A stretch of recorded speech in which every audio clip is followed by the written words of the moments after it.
এরকম লাল লাল ঝাল ঝাল চিকেন কারি খেতে কার ভালো লাগে আগে বলো। আমার কিন্তু ভীষণ ভালো লাগে, তাই খুব সহজ উপায় আজকে তোমাদের জন্য বানিয়ে ফেলেছি।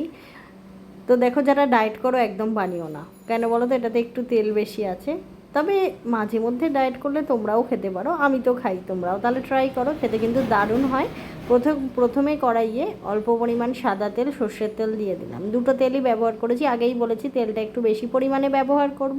আর এই রেসিপিটার সাথে গরম ভাত কিন্তু দারুণ লাগে, তবে পোলাও দিয়েও আমি খেয়েছি, বেশ ভালো লাগে।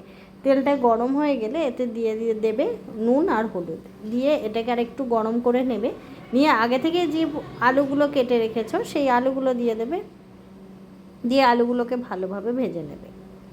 নুনটা দিয়েছি তাহলে তাড়াতাড়ি ভাজাটা হয়ে যাবে, আর একটু হালকা সেদ্ধও কিন্তু হয়ে যায়। আলুটা ধৈর্য ধরে খুব ভালোভাবে ভেজে নেবে, লাল লাল লাল লাল করে আলু ভেজে নেবে, তাহলে দেখবে রান্নার স্বাদ কিন্তু বেশি ভালো হবে। দেখো লাল লাল করে আলু ভাজা হয়ে গেছে, এবার আলুগুলো তুলে রাখছি। এবার পেঁয়াজ কেটে রেখেছি, পেঁয়াজটা একটু বেশি পরিমাণে দেবো। পেঁয়াজটা আবারও ভালোভাবে ভেজে নিচ্ছি, ব্রাউন হওয়া পর্যন্ত পেঁয়াজটাকে কিন্তু ভালোভাবে ভেজে নিতে হবে। দেখো,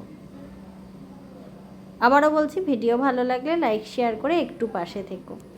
পেঁয়াজটাকে ভালোভাবে ভেজে নিচ্ছি, যত পেঁয়াজ ভাজবে তত কিন্তু এর স্বাদ বাড়বে। এবার আমি রসুন দিয়ে দিলাম, মোটামুটি 10 থেকে 12 কোয়া রসুন দিয়েছি। রসুনটাকে থেতো করে নিয়ে ভালোভাবে রসুনটাও কিন্তু ভেজে নিচ্ছি, পেঁয়াজের সঙ্গেই রসুনটা ভালো করে ভেজে নিচ্ছি। আবারও বলছি, এর সঙ্গে তোমরা ভাত, রুটি, পরোটা, পোলাও, ফ্রাইড রাইস সবই খেতে পারো, তবে আমি বাসন্তী পোলাও দিয়ে খেয়েছিলাম, খেতে কিন্তু ভালো লেগেছিলো। দিয়ে দিলাম অল্প পরিমাণ আদা ঘষে দিয়ে দিচ্ছি, আর অনেকটা পরিমাণ লঙ্কা দিচ্ছি। আমরা একটু ঝাল খাবো বলে ঝালটা বেশি দিয়েছি, আর যদি মনে করো তোমরা ঝাল কম খাবে, লঙ্কা কম দেবে। দিয়ে ভালোভাবে ভেজে নিচ্ছি। নতুন কোনো রেসিপি দেখতে চাইলে বলো, আমি সেই রেসিপি নিয়ে আবারও হাজির হব। এবার আমি আগে থেকে কিছুটা পরিমাণ টমেটো কেটে রেখেছি, সেই টমেটোগুলোও কিন্তু দিয়ে দিচ্ছি। দিয়ে কিন্তু টমেটোটাও ভালোভাবে এই পেঁয়াজের সঙ্গে ভেজে নেব। পেঁয়াজ, টমেটো, কাঁচা লঙ্কা কিন্তু খুব ভালোভাবে ভেজে নিচ্ছি।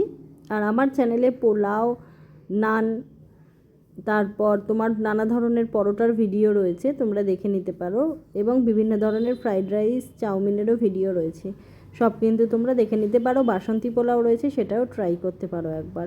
এবার আমি দিয়ে দিলাম চিকেনগুলো, দিয়ে ভালোভাবে পেঁয়াজের সঙ্গে কষিয়ে নিচ্ছি। ভালোভাবে এটা একটু কষিয়ে নেবে। আজ আমাদের এখানে একটু গাড়ি ঘোড়া বেশি চলছে গো, একটা প্রোগ্রাম রয়েছে, একটু আওয়াজটাকে স্কিপ করো প্লিজ। এবার তারপর দিয়ে দিলাম একটু বেশি পরিমাণে হলুদ, নুন আর কাশ্মীরি লঙ্কার গুঁড়ো। তোমরা চাইলে প্রতিবারের মতো বলছি, কাশ্মীরি লঙ্কাটা স্কিপ করতে পারো।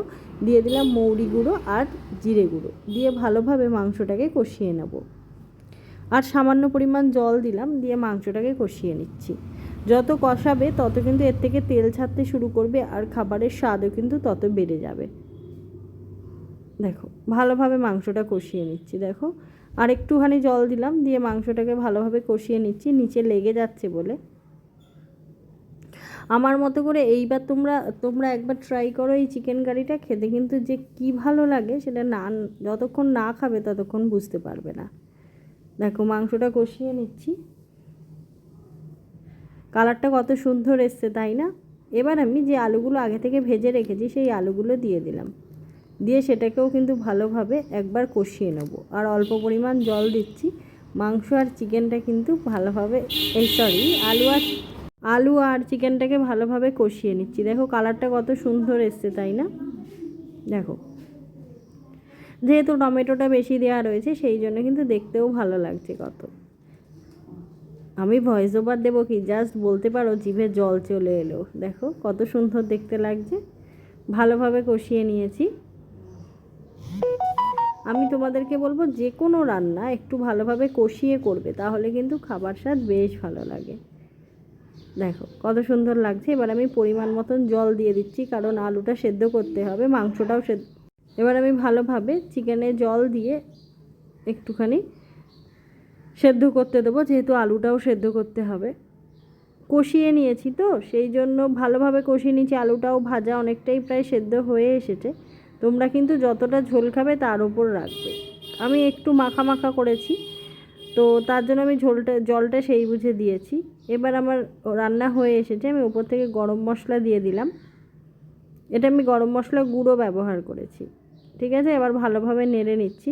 তৈরি হয়ে গেল আমার স্পাইসি চিকেন কারি। তোমরাও এভাবে একবার ট্রাই করো, খেতে কিন্তু দারুণ লেগেছিলো। তাহলে দেরি না করে একটা ছুটির দিন দেখে বানিয়েই ফেলো এই চিকেন কারি। ধোয়া উঠছে, দেখছো কত সুন্দর লাগছে। যত ঠান্ডা হবে কালারটা আরও চেঞ্জ হবে, আরও সুন্দর দেখতে লাগবে। তাহলে আজই তাহলে কি রাতে ট্রাই করছো? এই রেসিপি তোমরা বানিয়ে অবশ্যই আমাকে জানাবে। ভিডিও ভালো লাগলে লাইক শেয়ার করে একটু পাশে থেকো। ফিরছি পরের ভিডিওয়।